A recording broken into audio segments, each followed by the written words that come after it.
Operation Sindoor success దిశగా అందరూ మాట్లాడుతుంటే ఈరోజు సీఎం రేవంత్ రెడ్డి గారు అలా మాట్లాడడం వెనకాల ఉన్న విషయాలపైన మీరు ఎలా స్పందిస్తారు? ఇప్పుడు రేవంత్ రెడ్డి గారు ఏ సందర్భంలో మాట్లాడిండో ఎందుకు మాట్లాడిండో నాకు తెలియదు, కానీ రేవంత్ రెడ్డి గారు రాజకీయాలకు రాకముందు నుంచి ఈ దేశ పార్లమెంట్లో సభ్యుడిగా ఉన్నటువంటి శశి థరూర్ గారిని పోయి అడుగుమని ఉంటారు.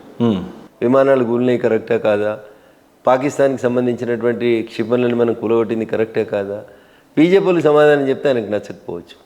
మీ పార్టీ ఎంపీ, మీ పార్టీలో ప్రస్తుతం కూడా ఎంపీ, గతంలో కేంద్ర మంత్రిగా పనిచేసిన ఆయన, వివిధ దేశాల లోపల అంబాసిడర్గా పనిచేసిన ఆయన, బాగా తెలివికల్లోడని మీ కాంగ్రెస్ పార్టీ విశ్వసించే శశి థరూర్ గారిని అడుగుంటారు. See why you are asking about the numbers? మీకు ఎవరి మీద విశ్వాసం లేదు? మీకు మీ మీద విశ్వాసం లేదు. మీ రాహుల్ గాంధీ గారికి మీ మీద విశ్వాసం లేదు, కాంగ్రెస్ వాళ్ళకి మీ మీద విశ్వాసం లేదు. అందరూ అట్లే ఉంటారని మీరు ఎందుకు అనుకుంటారు? ఈ దేశ ప్రజలు మోడీ గారిని నమ్ముతారు. కరోనా వస్తే చప్పట్లు కొడితే పోతుందా? చప్పట్లు కొట్టి సంఘీభావం చెప్పమని మోడీ గారు అడిగితే కొట్టిరు ప్రజలు. కరోనా పోయిందా లేదంటే ప్రపంచంలోని అన్ని దేశాలకు కరోనా మందులు ఇచ్చింది భారతదేశం.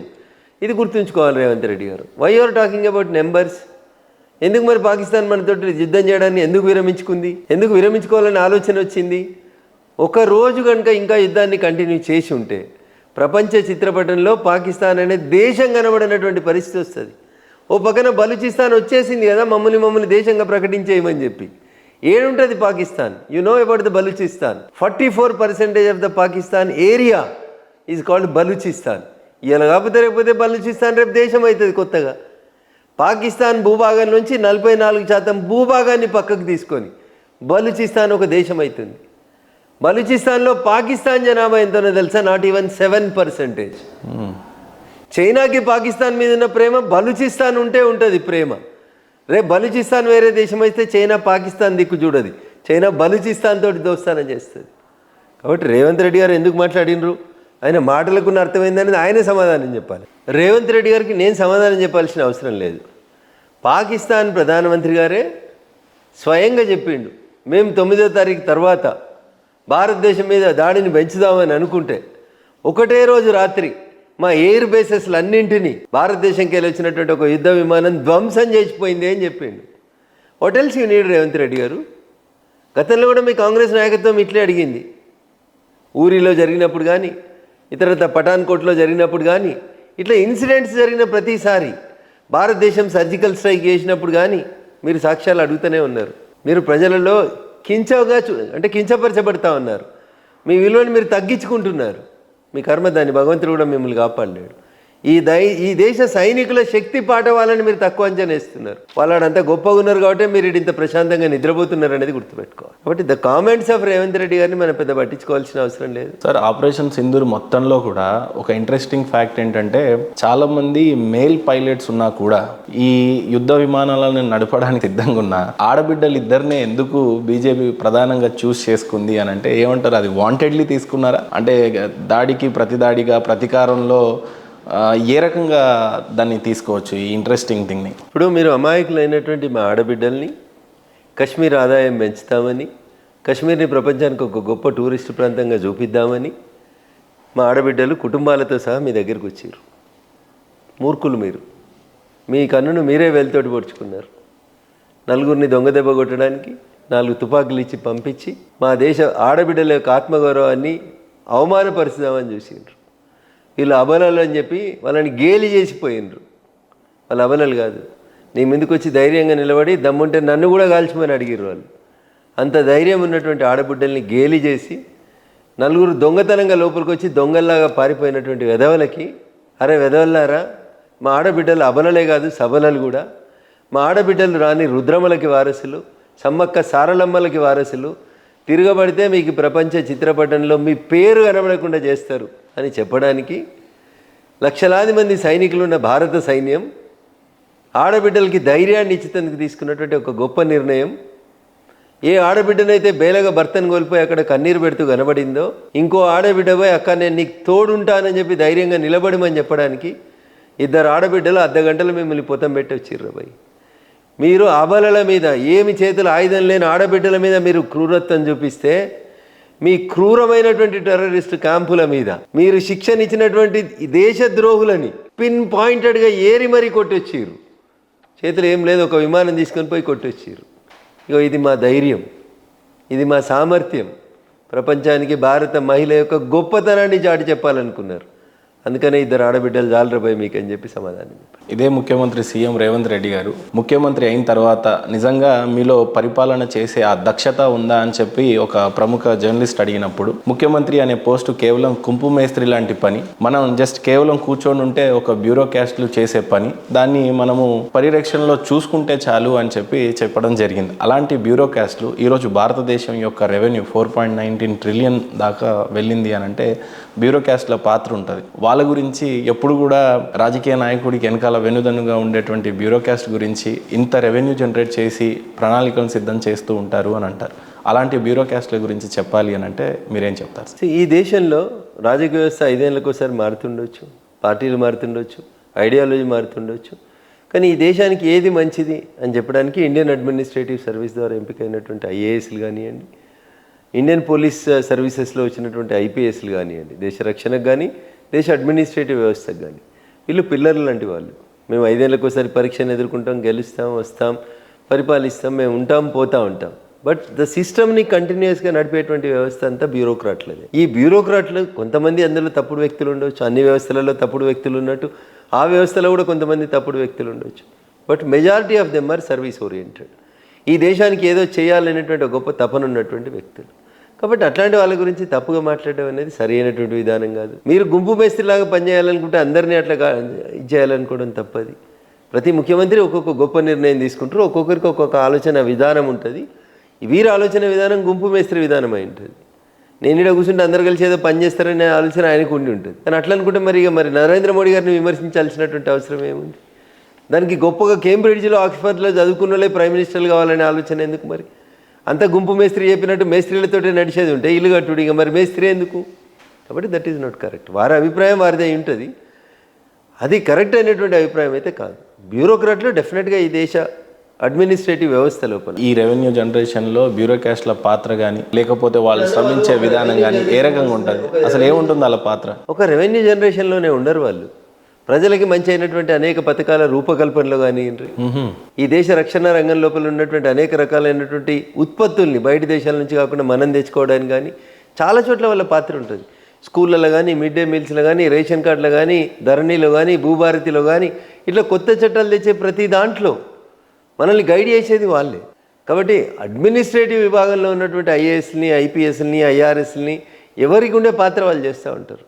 కాబట్టి వాళ్ళ పనిని వాళ్ళు నిర్వర్తిస్తుంటారు. వాళ్ళ సేవల్ని వాడుకొని ఈ దేశాన్ని అత్యుత్తమంగా ఎట్లా నిర్మించాలనేది ప్రజల చేత ఎన్నుకోబడిన పాలకుల చేతులు ఉంటుంది. పాలకుడు సరిగా ఉంటే వాళ్ళు బాగా పనిచేస్తారు. That is the final end. India యొక్క ప్రెసిడెంట్ చూసినట్లయితే ఒక ట్రైబల్ ఆవిడ ఈరోజు దేశానికి ప్రెసిడెంట్గా ఉంది. తను వచ్చిన తర్వాత ఎస్సీ ఎస్టీలకి స్టార్టప్స్ గురించి కూడా బడ్జెట్లలో పెట్టడం చూసాము. అలాగే ఎస్సీ ఎస్టీల గురించి ప్రధానంగా ఈ బడ్జెట్లో ఎక్కువగా ప్రాధాన్యం ఇచ్చినట్టుగా కనపడతా ఉంది. రానున్న రోజుల్లో ఈ బడ్జెట్లో ఎస్సీ ఎస్టీలకు ఉండే పాత్ర ఏంటి, మీ గవర్నమెంట్ చూపుతున్న చొరవ ఏంటి అంటే ఏమంటారు? సో 2024-25 బడ్జెట్ లోపల తీసుకుంటే ఎస్సీ ఎస్టీ సామాజిక వర్గాలకి మేము జరిపినటువంటి కేటాయింపులు సుమారు 1.5 లక్షల కోట్లు దళితులకు కేటాయించడం జరిగింది. అట్లే 1.2 లక్షల కోట్లు ప్రముఖ పథకాలైనటువంటి స్టాండప్ ఇండియా, ట్రైఫెడ్, గిరిజన బిడ్డలు చదువుకోవడం కోసం, గిరిజన ఉత్పత్తుల కోసం, గిరిజనుల స్కూల్ లెవెల్కే కాకుండా ఇంకొంచెం హయ్యర్ ఎడ్యుకేషన్కి పోతున్నప్పుడు వాళ్ళకి ఇచ్చేటువంటి హాస్టల్స్ కానీ, స్కాలర్షిప్ల విషయంలో కానీ ట్రైఫెడ్ని ఎంకరేజ్ చేస్తూ ఉన్నాం. సో మేము ఒక గిరిజన బిడ్డను రాష్ట్రపతిని చేసినా, ఒక దళిత బిడ్డను రాష్ట్రపతిగా చేసినా, ఒక మైనార్టీని రాష్ట్రపతిగా చేసినా, సబ్కా సాత్ సబ్కా వికాస్ అనేటువంటి లక్ష్యాన్ని ఈ దేశానికి చెప్పాలనుకుందే భారతీయ జనతా పార్టీ నరేంద్ర మోడీ గారి లక్ష్యం తప్ప ఏదో మాటలు చెప్పి చేతులలో దూరం ఉండేటోళ్ళం కాదు. మేము మాటలు ఏం చెప్తా ఉన్నామో చేతులలో కూడా అదే చేస్తూ ఉన్నాం. అందుకనే ఈ సమాజం ఒక సామాజికమైనటువంటి బాధ్యతతోటి అటు దళితుల పట్ల, గిరిజనుల పట్ల సమభావనతోటి పోవాలనేటువంటి లక్ష్యంతో వాళ్ళందరూ కూడా ఆర్థికంగా పైకి ఎదిగినప్పుడు మాత్రమే ఈ సామాజిక సంతులిత, సోషియో ఎకనామిక్ బ్యాలెన్స్ జరగాలని కోరుకుంటున్నాం. కాబట్టి కేటాయింపుల్ని కూడా అటు దళిత వర్గాలకు కానీ, ఇటు గిరిజన వర్గాలకు కానీ వారి జనాభా బేసిస్ చేస్తూ వారి అప్లిఫ్ట్మెంట్ కోసం, సోషల్ అప్లిఫ్ట్మెంట్ కోసం పనిచేస్తున్నటువంటి పార్టీ భారతీయ జనతా పార్టీ. రిజర్వేషన్లు తీసేస్తారేమో అనే భయం నుంచి ఈ రోజున 1,00,000 కోట్ల బడ్జెట్లు పెట్టే దిశగా బీజేపీ వెళ్తూ ఉంటే ఏ రకమైన సెక్యూరిటీ కనిపిస్తూ ఉంది?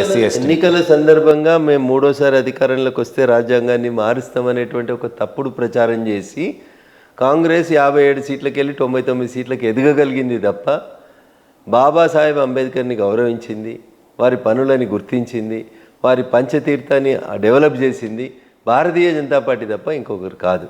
భారతీయ జనతా పార్టీ ప్రతిపక్షంలో ఉండి అప్పుడు రికమెండ్ చేస్తేనే డాక్టర్ బాబాసాహెబ్ అంబేద్కర్ గారికి భారతరత్న వచ్చింది. కానీ కాంగ్రెస్ జవహర్లాల్ నెహ్రూ గారికి ఇచ్చుకుంది, ఇందిరాగాంధీ గారికి ఇచ్చుకుంది, రాజీవ్ గాంధీ గారికి కూడా ఇచ్చుకుంది భారతరత్న. కానీ డాక్టర్ బిఆర్ అంబేద్కర్ గారికి భారతరత్న ఇవ్వాలనే ఆలోచన కాంగ్రెస్ పార్టీకి రాలేదు. వారికి భారతరత్న ఇవ్వాలని రికమెండ్ చేసిన పార్టీ భారతీయ జనతా పార్టీ. వారు పుట్టిన ప్రదేశం, చదివిన ప్రదేశం, వారు ప్రాక్టీస్ చేసిన ప్రదేశం, ఇట్లా పంచతీర్థ పేరిట వారు నివసించిన ఇంటితో సహా ప్రతిదాన్ని అభివృద్ధి చేసింది భారతీయ జనతా పార్టీ, నరేంద్ర మోడీ గారి ప్రభుత్వం. కాంగ్రెస్కి లోకల్ స్టాండ్ ఎక్కడ ఉంటుంది? మొట్టమొదటి ఎన్నికలలో డాక్టర్ బాబాసాహెబ్ అంబేద్కర్ పోటీ చేసినప్పుడు వారి మీద పోటీకి పెట్టి వారిని ఓడగొట్టినటువంటి పార్టీ కాంగ్రెస్, కమ్యూనిస్ట్ పార్టీలు.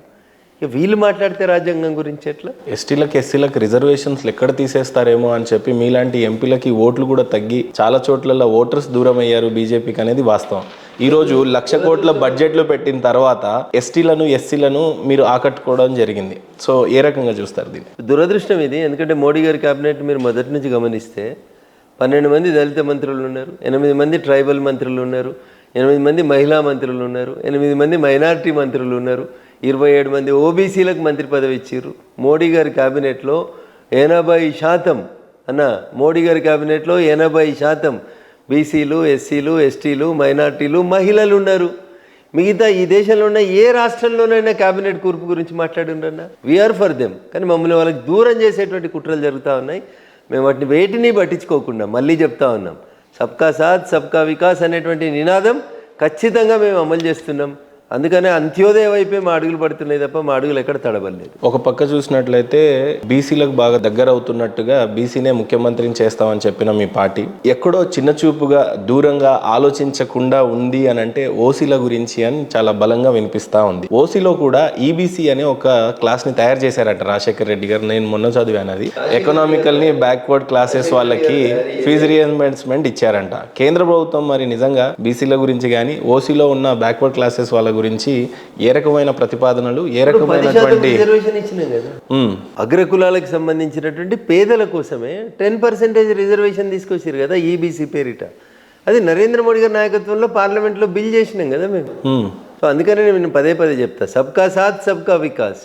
అది ముస్లిం ఆడబిడ్డల కోసం తెచ్చిన ట్రిపుల్ తలాక్ అయినా, లేకపోతే అడ్డగోలుగా సంపాదించుకుంటున్నటువంటి కొంతమంది ముస్లిం ముల్లాలకి, మౌలానాలకి వ్యతిరేకంగా తెచ్చిన వక్ఫ్ రద్దు అయినా, ఇట్లా ఏది తీసుకొచ్చినా కానీ సబ్కా సాత్ సబ్కా వికాస్ అనేది తీసుకొచ్చినా తప్ప ఇంకొకటి కాదు. ఎకనామికల్ వీకల్ సెక్షన్ కోసం ఈబీసీ రిజర్వేషన్స్ 10% తీసుకొచ్చింది నరేంద్ర మోడీ గారి ప్రభుత్వమే. ఏ రకంగా పనిచేస్తూ ఉంది ఇప్పుడు? దురదృష్టం కొన్ని రాష్ట్రాలు అమలు చేయట్లేదు, కానీ భారత ప్రభుత్వం ఖచ్చితంగా దాన్ని అమలు చేస్తూ ఉంది. అనేక మంది అగ్రకులాల్లో ఉన్నటువంటి పేదలకి రిజర్వేషన్స్ ఉపయోగపడతా ఉన్నాయి.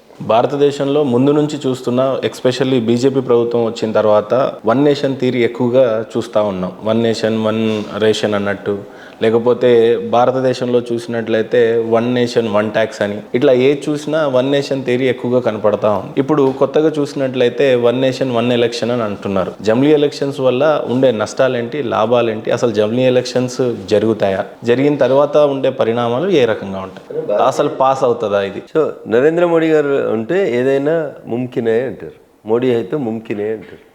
అంటే అసాధ్యం అనేది నరేంద్ర మోడీ గారి డిక్షనరీలో ఏది లేదు. భారత పార్లమెంట్లో వారు ప్రవేశపెట్టే ప్రతి బిల్లు కూడా పాస్ అవుతూనే వస్తుంది. దాన్ని పూర్వాపరాలకు వేయకంటే ముందు నేను మీకు 2 విషయాలు చెప్పదలుచుకున్నాను. ఈ దేశానికి స్వతంత్రం వచ్చి భారతదేశానికి ఒక రాజ్యాంగాన్ని అమలు చేసిన తర్వాత ఈ దేశానికి జరిగినటువంటి తొలి సార్వత్రిక ఎన్నికలు 1952లో జరిగినాయి. ఇన్ని టీవీలు లేవు, ఇన్ని పేపర్లు లేవు, ఇంతమంది చదువుకున్న వాళ్ళు లేరు. 200 సంవత్సరాల బానిసత్వానికి వ్యతిరేకంగా పోరాటం జరిగి బయటపడింది ప్రజలు. 1952లో ఈ దేశంలో ఉన్న అన్ని రాష్ట్రాల శాసనసభలకి ఈ దేశ పార్లమెంట్కి ఎన్నికలు జరిగినాయి. ప్రజలు ఓట్లు వేయలేదా అన్న? కొన్ని రాష్ట్రాల్లో వేరే పార్టీలు గెలిచినాయి, కేంద్రంలో ఒక పార్టీ అధికారంలోకి వచ్చింది. 1952 మొదటి సార్వత్రిక ఎన్నికలు, అన్ని రాష్ట్రాలు పార్లమెంట్కి కలిపి జరిగినాయి. 1957 రెండవ సార్వత్రిక ఎన్నికలు, అన్ని రాష్ట్రాలు పార్లమెంట్ కలిసి ఒకటేసారి జరిగినాయి.